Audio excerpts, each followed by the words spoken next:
Salut les mordus de sport, bienvenue sur notre show Mordu d'hockey.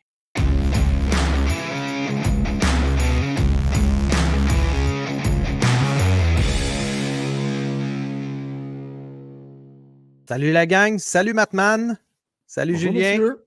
Yeah, salut Sled, salut Mattman. Comment ça va Matt? C'est la première fois qu'on te reçoit sur le show. Ben, ça va super bien, honnêtement, comme le Canadien en ce moment, je dirais que ça va. un peu trop bien, Matt, voyons. Oh non, je dirais pas un peu trop bien, là, mais ça va très bien. Non. All right. C'est sûr que ça peut pas toujours se soutenir, mais on en profite quand ça va bien. Exactement. Fait qu'aujourd'hui, avec Matt, avec toi Julien aussi, on va parler du core, le core du Canadien. En fait, ça nous a été demandé par un de nos followers qui nous posait la question, puis je l'ai un petit peu modifié là, parce que la réalité, c'est qu'on ne peut pas parler de tous les joueurs, mais ce qu'il voulait savoir, c'est l'importance que le Canadien porte envers les joueurs envers chacun de ces joueurs-là au niveau de la hiérarchie. Donc, qui est le plus important? Moi, ce que j'ai décidé de faire, c'est décider d'attaquer directement la vraie question, c'est quoi le corps de l'équipe? Le vrai corps de l'équipe peut être divisé de plusieurs façons, là, mais on va y aller, nous autres, avec les centres, la défense, les gardiens, puis les prospects. Tout simplement parce que là, en ce moment, on a des joueurs qui jouent pour le Canadien. Comme tu dis, Matt, ça va bien.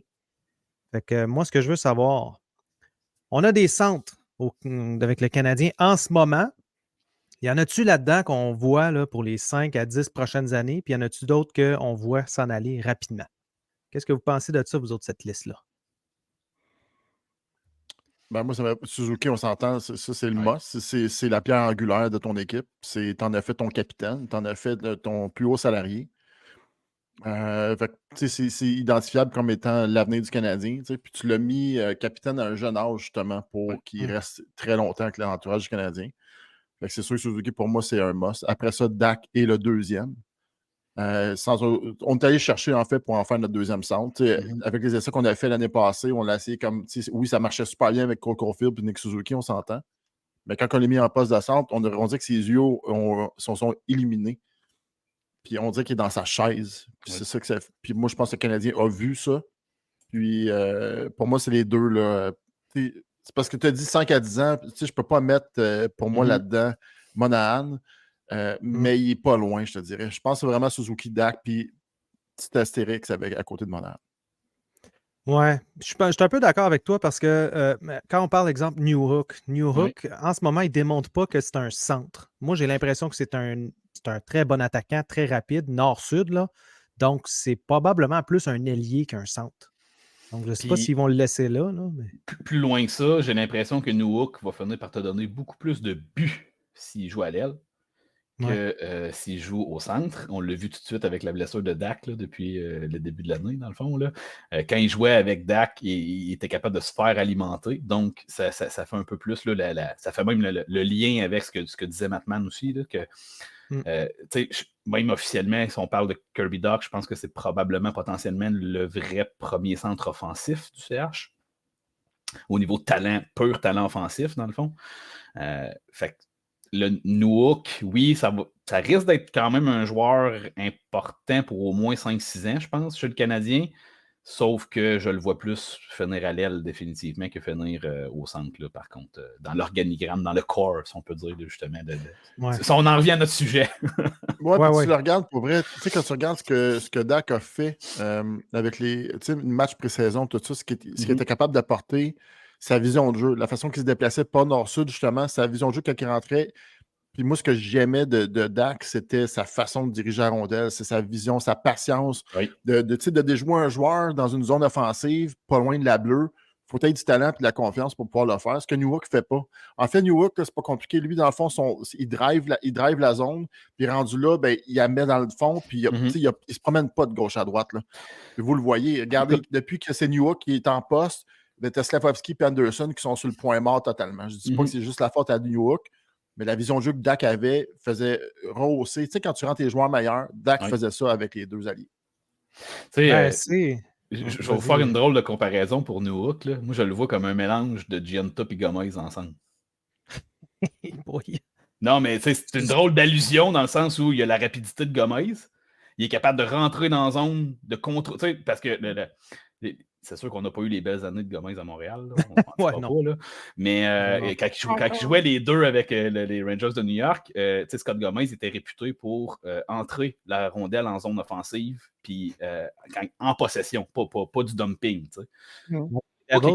Faire ça avec une grande vitesse. Puis, il est capable d'avoir. Il est plus sniper que Gomez était, comme Giunta, dans le fond. C'est pour ça mon deux ensemble. Puis Giunta était quand même très rapide aussi. Donc, c'est de côté rapide de Newhook. Fait il y a moyen d'être quand même assez flamboyant, ce jeune homme-là. Là. Sauf que c'est pas lui qui va être le noyau du trio, dans le fond. Ben, tu sais, si on parle vraiment core, là, moi, j'ai l'impression que seulement Suzuki, Dak qui sont comme un peu les intouchables. Là. Tout le reste, ça pourrait être interchangeable. On pourrait aller chercher quelqu'un sur le marché des joueurs autonomes, puis ça ferait la job aussi. Là. C'est pour ça que... Puis même Dak, ben, on en parle, là, qui ralentit le jeu et tout ça. Ben, il est aussi le gars, je pense, qui va être capable de jouer contre les meilleurs trios de l'équipe adverse. Contrairement à Suzuki, qui peut... Probablement que ça pourrait l'aider, qui joue avec un petit peu moins bonnes opposition. Là. Un peu comme on peut voir avec l'Avalanche. Quand on regarde Landeskog, McKinnon, là, ces deux joueurs-là, ils ne jouent pas sur le même trio. Landeskog joue sur le deuxième trio, puis ça va super bien. Pourtant, c'est le capitaine. Fait que je vois un peu la même dynamique. En fait, là, l'exercice que tu veux savoir que s'ils sont échangeables ou pas, ou s'ils font partie de... Tu sais, fais juste te dire, je t'offre un premier pick pour Dak, tu vas dire non tout de suite. Même chose pour Suzuki. Là, tu arrives à Newhook, Monahan, Devorak, tu fais oh, OK, là, on jase, on va s'asseoir pour jaser. Déjà, en partant, ça répond à ta question. Tu sais.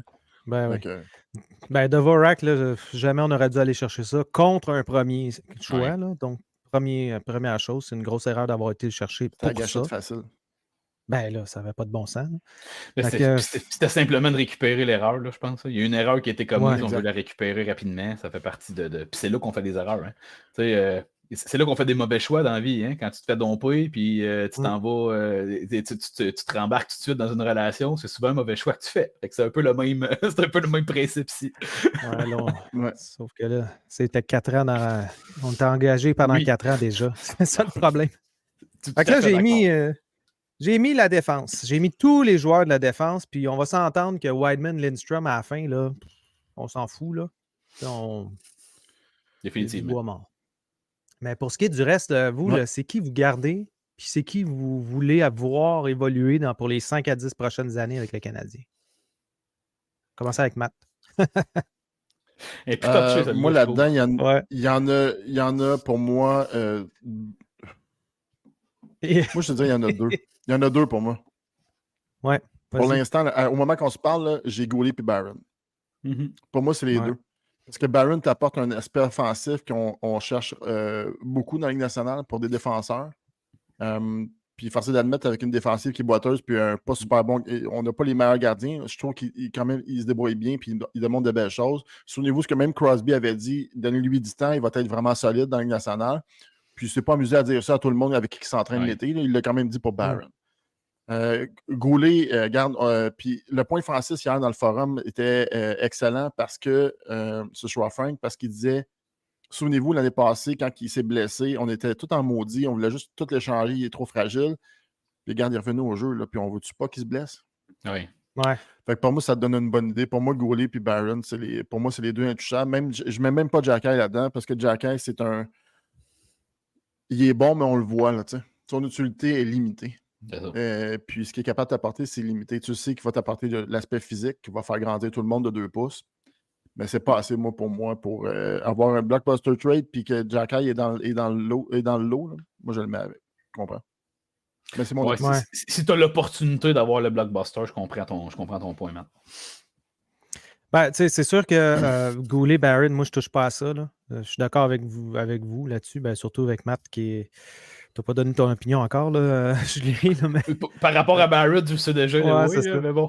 Puis, quand tu regardes les autres, est-ce qu'on serait même capable d'aller avoir un premier choix pour ces gars-là? Je ne suis même pas sûr qu'on peut espérer avoir un premier choix. T'sais. Harris, c'est pas qu'il est mauvais, là, il fait bien les choses, mais c'est vraiment un joueur de soutien. Là, puis il y en a partout dans la ligue des joueurs comme ça. C'est ça qui est malheureux. On pourrait peut-être aller te chercher un choix de première. S'il continue toute la saison comme ça, pour une équipe comme dans la Coupe Stanley, il vaut un choix de première. Pour moi. Effectivement. Au c'est clair. prix qu'il coûte présentement, tu le sais que tu vas pouvoir le garder après, il est Mm. RFA. Oui, il y a quand même des trucs en considération à penser avec Harris là, quand tu vas parler de faire un échange avec lui. Encore là, je pense que c'est dans une équipe qui pense au corridor, ça, que cette valeur-là. Sinon, ça va peut-être être plus compliqué d'aller chercher un premier choix réellement. Là. Mais, oui, stabilité de Harris, là, c'est. Je veux dire, il est capable de jouer des deux côtés, moins performant d'un que l'autre, mais quand même. On parle de couteau suisse, là. On utilise cette mauvaise expression-là pour beaucoup de joueurs, là, mais Harris, c'est un peu ça à ta défensive. Il ne sera jamais plus qu'un top 4, mais il est là et il va t'aider à stabiliser une défensive. Ouais. Fait que Goulet Barron, fait que là, on est rendu à 4. C'est quand même un papier core là, à date. Là. 4 joueurs. Là.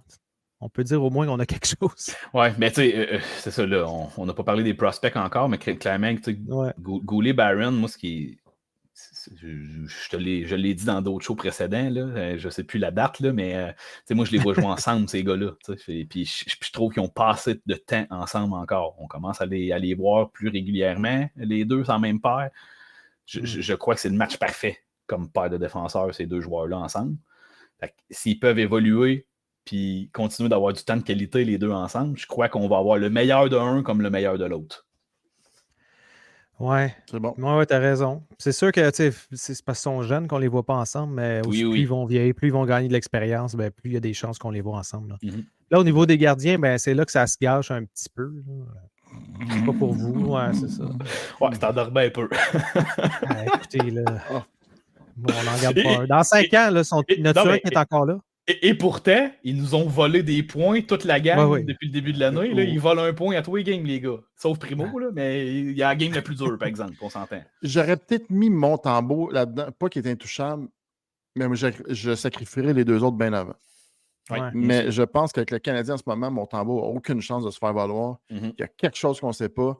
Je vais peut-être me garder une petite gêne puis attendre qu'il y ait un move qui soit fait pour garder seulement 2 gardiens. Puis après ça, je donnerai une note à la façon qu'on traite Montembeault à Montréal. Mais pour l'instant, je trouve qu'on est vraiment injuste avec lui. Mais en même temps, je veux dire, Allen te force la main de le mettre devant le net. Il sort des performances à 40 goals, à 40 arrêts. Là. Fait que, je veux dire, oui, c'est correct. Puis il y a un sentiment d'injustice envers Montembeault, mais l'autre te donne tellement. Fait que, moi, s'il y a une compétition à deux, j'ai aucun stress. Mais pour moi, Primo, ne vaut même pas la peine d'en parler. Puis Allen non plus. Pour moi, c'est échangeable longtemps.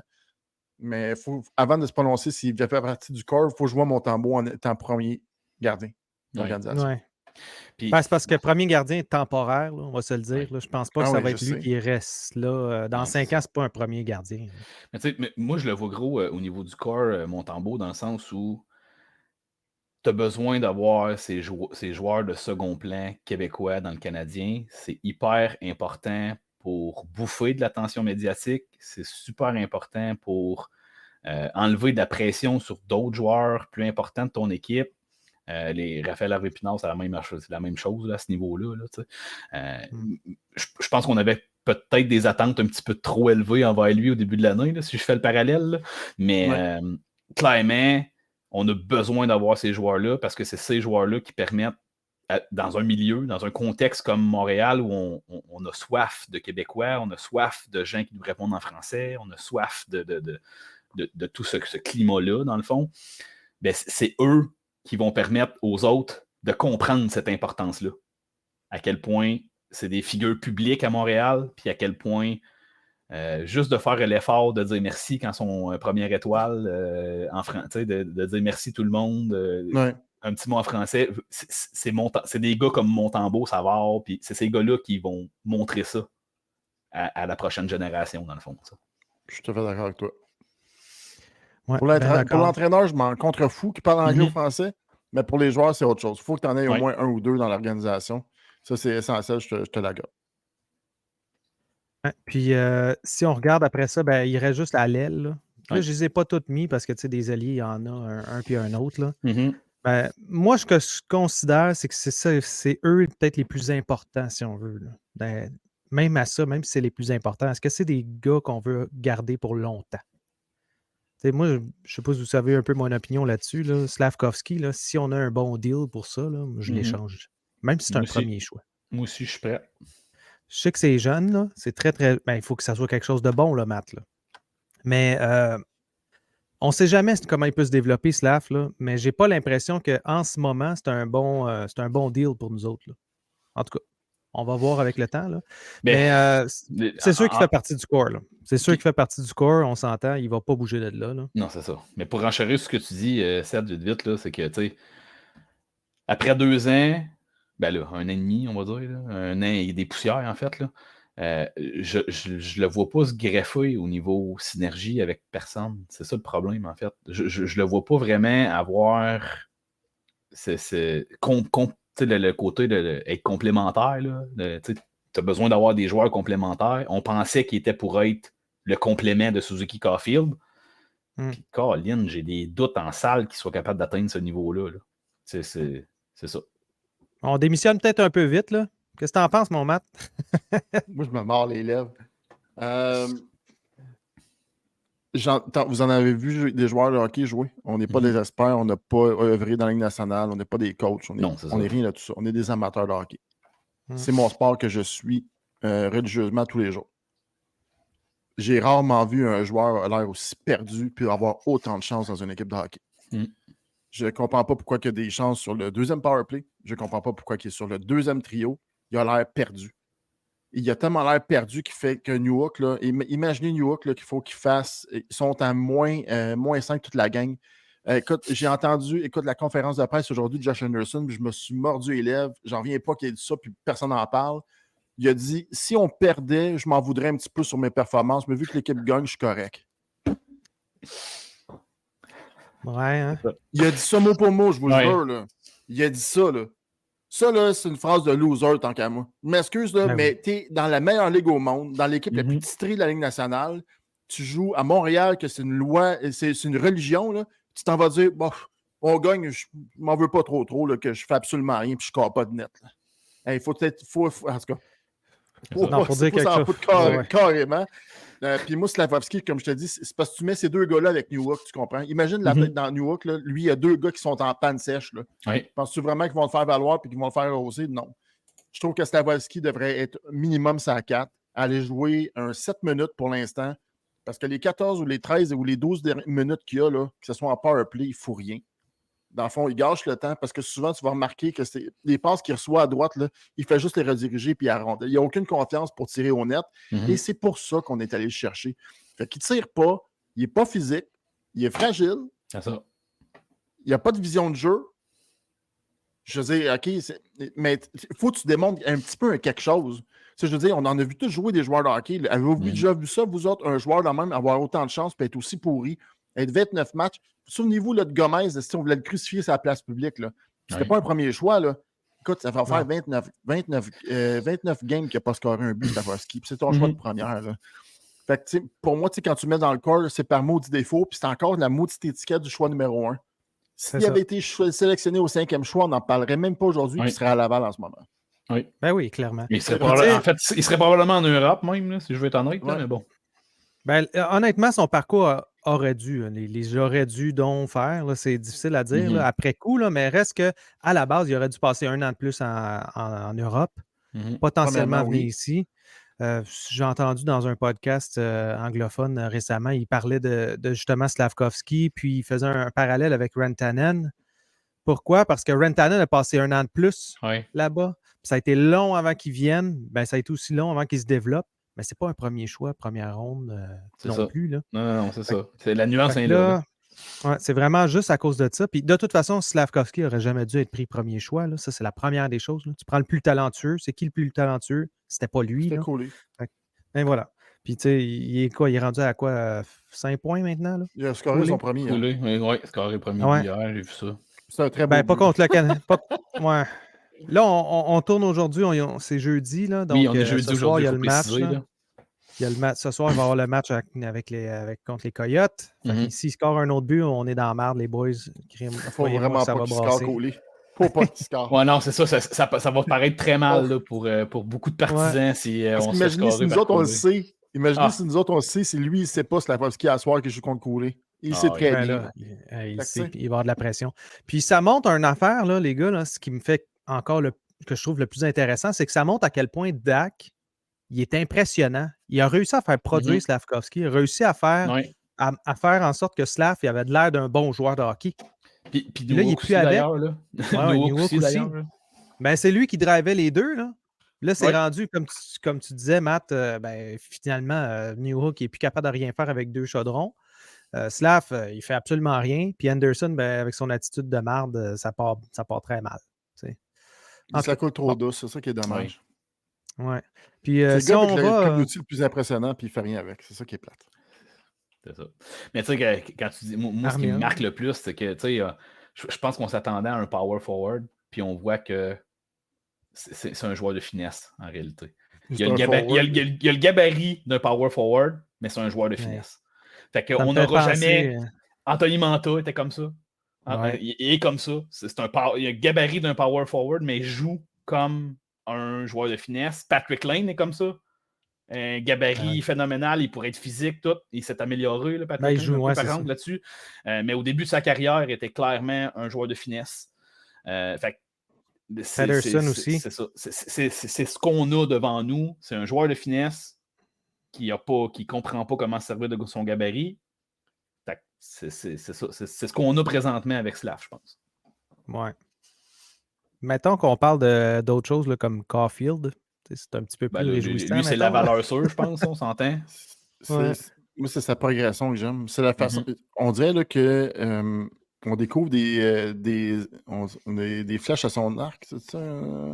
Des cordes. Il ajoute. Merci, il ajoute des cordes. Cette expression-là. Là. C'est ça. Non, mais je trouve que cette année, là, ce que je vois encore plus que son tir, je vois plus les passes et sa vision de jeu. Puis écoute, quand il a scoré en overtime, là, la deuxième fois, là, je pense que j'ai réveillé tout le monde dans la maison. Il me fait lever de ma chaise. Ça fait longtemps. Moi, c'est ma super vedette depuis. Moi, mon joueur préféré, c'est Suzuki. Ça va rester Suzuki. Mais le plus électrisant, puis ce qui génère, là, c'est incroyable. Écoute, il est petit, il n'est pas gros astique, puis il a le cœur astique d'un gars de 6 pieds 8. Fait que, tu sais, je veux dire, mélanger ensemble avec du talent puis un tir foudroyant avec ça. Écoute, il est tout petit, là, puis il garnote ça plus que Slavkovski, là. C'est fou pareil. C'est ce qu'on appelle jouer pesant. Ça, c'est inné, là. Exact, c'est inné, ça s'enseigne pas, ça. Exact. C'est le plus impressionnant que j'ai vu à sa grandeur, parce que j'ai pas vraiment vu Théorène Fleury, tu sais. Théorène Fleury jouait dans l'Ouest, puis j'étais quand même un peu jeune. Non, c'est vrai qu'il jouait solide, lui aussi, par exemple. C'était tout un joueur. Ouais, Saint-Louis, on l'a vu un petit peu plus, là, mais même à ça, Saint-Louis est plus grand quand même que Caulfield. Caulfield, 5 pieds 7. Oui, peut-être un peu, en effet. Mais Saint-Louis, 5 pieds 8. Mais tu sais, de jouer dur, je te garantis que si tu vas dans le coin de la patinoire avec Caulfield, son bâton, il est dur à lever. Même si tu payes 100 livres de plus que lui, son bâton, il est dur à lever. T'sais. On l'a vu dans un des matchs. C'est ça qui fait la différence au final, dans le fond. Là. Ouais. Mais ça, c'est le jeu nord-américain. Hein. Souvenez-vous de Francis Bouillon. Là. Il n'était pas grand, hein? Mais on l'appelait le petit tank. Là. Il était solide. Tabarouette qui en ramassait du monde. Puis il regardait de haut le monde. Là. C'est la façon que c'est ton centre de gravité. C'est la façon que tu as commencé à jouer soit dans le hockey nord-américain. Je reviens à Slavkovski. C'est carrément c'est ça le contraire. T'sais, écoute, Slavkovski, il regarde Caulfield comme ça. Là. Puis il est. Avez-vous vu Caulfield se faire ramasser autant que Slavkovski? Jamais. Fait que, je veux dire, ça ne s'enseigne pas. Ça, du jeu physique, le jeu nord-américain, il faut que ça soit inculqué à Slavkovski au plus maudit. Parce que Caulfield, il est tout petit. Ouais. Tabarouette, ça ne paraît pas pantoute sa patinoire. Je pense que c'est le jouer pesant, là, c'est un peu jouer avec une urgence aussi. Quand tu joues avec urgence et intensité, tout ton corps est contracté. Tous tes muscles sont contractés et tu es solide. Tu es une roche. J'ai l'impression que Slavkovski joue mou. Il joue décontracté. Nonchalant un petit peu. Oui, c'est ça. C'est pas, tu sais, on associe ce décontracte à être nonchalant. Carey Price était comme ça, mais en tant que gardien de but, être décontracté, on s'en fout. C'est pas la même game. Tu veux que la rondelle, elle meure dans toi comme étant gardien de but. Mais si t'es un joueur d'attaque, c'est pas ça que tu veux. Là. Non, c'est ça. C'est la même affaire que, mettons, les races de chiens. Tu as des gros chiens, ont l'air menaçants, mais c'est des toutous. Ils font rien. Puis tu as le petit chien gros de même aussi, qui sauterait sur tous les murs. Il y a ça aussi. Si tu te fais bully, si tu te fais achaler toute ta jeunesse, puis tu te fais rentrer dedans tout le temps, ben, tu développes une carapace que tu développes peut-être pas quand tu es plus grand que tout le monde, puis que tu es plus gros que tout le monde. Là. Fait que ça moi, c'est... je sais pas. Écoutez, est-ce que vous le gardez, Slav, quand même, pour les 5 prochaines années? On sait que c'est ça qui va arriver, là, mais est-ce que vous le faites? Écoute, moi, j'espère peut-être dans l'année, dans les 2 ans qui viennent, voir une progression, parce que là, la progression, on ne la voit pas beaucoup, ou on la voit très lente, là. C'est mon impression. Fait que si on voit la progression à travers son premier contrat là, de 3 ans, dans le fond, là, écoute, je veux dire, je pense qu'il fait partie des plans, là, officiellement. Là, si on regarde le futur noyau, on n'a pas le choix de le mettre là-dedans en espérant qu'il progresse. Sauf que si on a vraiment la possibilité, dans le fond, d'avoir un échange avec un attaquant déjà peut-être plus établi que lui un petit peu, qu'on sait qu'il fit un peu plus dans les complémentarités qu'on veut avoir au sein de l'équipe, je suis un peu comme toi, là, Seb, je pense qu'on n'a pas le choix de regarder et d'écouter, malheureusement. Moi, je pense qu'il y a vraiment besoin d'un mentor, Slavkovski. Puis ça, j'en ai parlé hier avec Frank. Je ne sais pas pourquoi on ne met pas Monahan comme centre. Puis il disait, regarde, écoute, toi, là, t'es le parrain de Slavkovski. Tu manges avec, c'est ton co-chambreur, là. Il te suit partout, là, OK? Tu y montres les rudiments du hockey. Tu lui montres comment se comporter sa patinoire. Je pense qu'il y a besoin de ça parce que t'as bien beau. C'est le joueur qui, pour moi, là, moi, je suis anti-coach qui dénature les joueurs. Mais dans le cas de Slavkovski, c'est une opération majeure de dénaturation. Je ne sais pas si ça se dit ce mot-là, là, mais il faut que tu dénatures ce gars-là. Il faut que tu y apprennes carrément à jouer la game d'une autre façon. Oui. Puis si on arrive à faire ça, il va peut-être avoir des bonnes performances à patinoire. Mais moi, de ce que je vois présentement, là, puis avec l'expérience que j'ai en tant qu'amateur de hockey, regarder des joueurs, je ne crois pas que ça va être une vedette dans la Ligue nationale. Moi, je crois que ça va être un Dwight King ou quelqu'un de même et un grand qui n'avance pas très. Un Anthony Manta, en fait. Là. Oui. Il ne va pas rien briser dans la Ligue nationale. Malheureusement, ça, normalement, quand tu vois une vedette, quand tu reçois une vedette, quand tu vois une jeune vedette qui arrive dans la Ligue nationale, tu vas toujours avoir des... Souvenez-vous de Galchenyuk, par exemple. Des flashs. Galchenyuk, là, quand il est arrivé, là, il y avait des flashs, il y avait des super beaux moments qu'il avait. Puis il était fragile aussi, Galchenyuk. Là, mais Colin qui nous montrait des jeux spectaculaires avec le Crest, tout ça. On a vécu des affaires avec lui. Puis il est arrivé jeune, il est arrivé à 18-19 ans dans la Ligue, après une blessure, lui, avec. Puis il a quand même mieux performé que Slaffy. Mais là, pour l'instant, moi, je ne vois rien. Moi, honnêtement, on me dirait demain matin, là, écoute, on a échangé Slavkovski pour Lafrenière, 2 projets qui éclosent pas. Là. Moi, je serais bien heureux. C'est pas quelque chose qui, pour moi, Slavkovski serait de manger demain matin contre un autre choix de première à polir. Là. Moi, je serais bien down pour ça. Là. C'est à ce niveau-là. Non, je suis bien d'accord. Puis, tu sais, peut-être qu'il y aurait d'autres choses qui viendraient avec parce que malheureusement, ce qui arrive souvent, c'est que l'ego rentre en ligne de compte. Là. Les managers ne vont pas juste dire OK, on abandonne tout de suite dessus puis on s'est trompé. Ils vont plutôt essayer de briser les pots cassés. C'est ce qui risque d'arriver. Fait que ça n'arrivera pas, les gars, mais écoutez. On a d'autres des bons gars qui s'en viennent, là, des Roy, des Hudson, Reinbacker potentiellement. Heureusement, il y en a d'autres en arrière qui peuvent combler ces spots-là, je pense. Exactement. D'accord, on finit ça là-dessus. Il est déjà l'heure de finir. Écoute, merci beaucoup, Matt, d'être venu voir. Merci, Matt. Ça fait plaisir. C'est à refaire. Oui, clairement. Je prends-tu 2 minutes pour faire mon petit... Oui, vas-y. Chandail, si tu as le lien prêt, là. Vas-y. Dans le fond, écoutez, c'est pas pour rien que j'ai affiché mon beau chandail des Rebelles aujourd'hui. On a quand même plusieurs annonces. Le site qu'on vous met en dessous ici, c'est le gala eSport Québec, dans le fond. Première édition du gala eSport Québec. Là, donc, c'est une belle initiative pour valoriser tout ce qu'il y a. Tout ce qui se fait au niveau du e-sport québécois, dans le fond.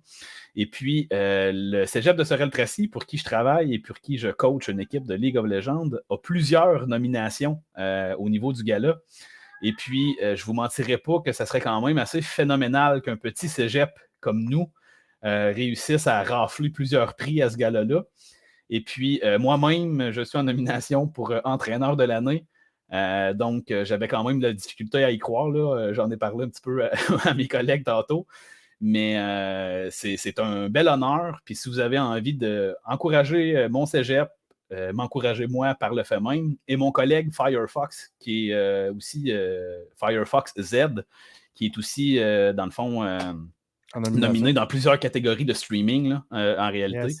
Donc, je vous invite à faire le tour des votes. Il y a 22 votes à faire. Donc, si vous voulez m'encourager dans tous les volets, si vous ne connaissez pas des gens dans d'autres catégories, faites juste encourager quelqu'un. Là. Il n'y a aucun problème avec ça. Mais sérieusement, ça serait quelque chose. Puis, je vous tiens au courant pour ce qu'il y en a là, dans les prochaines semaines, for sure. Yes, merci beaucoup. Merci, Julien. Merci, Matt, d'être venu. Yes, merci, Matt. C'est cool. À la prochaine, guys. Salut Ciao, tout les le boys. monde. Salut tout le monde.